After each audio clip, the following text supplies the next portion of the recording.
السلام علیکم۔ میں جب بھی کسی کو مضطرب اور تکلیف میں دیکھتی ہوں، میرا دل کرتا ہے اسے کہوں میں بے چینی کی آخری درجے پہ تھی جب کوئی مجھے سنبھالنے والا نہیں تھا۔ پھر میں نے کلام الہی کو تھاما۔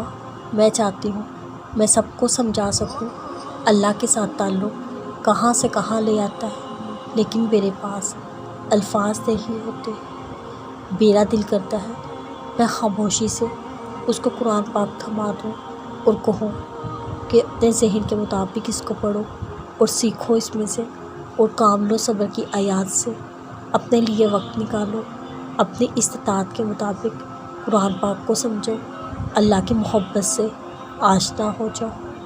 جب لوگ کہتے ہیں نا ہم بہت اکیلے ہو گئے ہیں، وہ نہیں سمجھتے وہ اکیلے نہیں ہیں، ان کے ساتھ ایسا مضبوط سہارا ہے جو کبھی اپنے بندوں کو اکیلا نہیں چھوڑتا۔ یقین جانیے کچھ لوگ اللہ کو پا کر بھی نہیں پاتے۔ میں اکثر سوچتی ہوں کتنا اچھا ہے نا، اللہ کو وضاحتیں نہیں چاہیے ہوتی، وہ بن کہے سن لیتا ہے، وہ بس دل دیکھتا ہے، نیت دیکھتا ہے، تمہاری شدت دیکھتا ہے اور اپنا بنا لیتا ہے۔ جتنا بھی بول لو وہ نہیں کہتا بس کرو، میں سن کر تنگ آ گیا ہوں۔ وہ تو سننا چاہتا ہے اور نہ بھی بولو تو سن لیتا ہے۔ اس کے سامنے رو لو مضبوطی عطا کرتا ہے، سہارا دیتا ہے، تھام لیتا ہے۔ جیسے جیسے انسان کی اللہ سے واقفیت بڑھتی ہے، ویسے ویسے اس کا مخلوق کے آگے اپنے دکھڑے رونا کم ہو جاتا ہے، یہاں تک کہ بالکل ختم ہو جاتا ہے۔ یعقوب علیہ السلام نے فرمایا تھا میں اپنی پریشانی اور غم کی فریاد اللہ کے سوا کسی سے نہیں کرتا، اللہ سے جیسا کہ میں واقف ہوں تم نہیں جانتے۔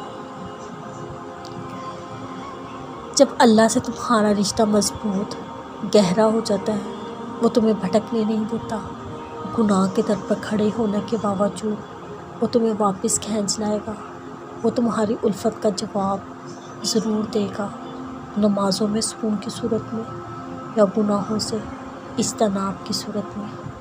سمجھ نہیں آتی اتنے گناہ لے کر کہاں جائے، مگر پھر بھی ایک تسلی ہے، وہ ہے نا تھام لے گا مجھے، ڈوبنے نہیں دے گا، بچا لے گا ہر آفت سے، مصیبت سے، ہر تکلیف سے۔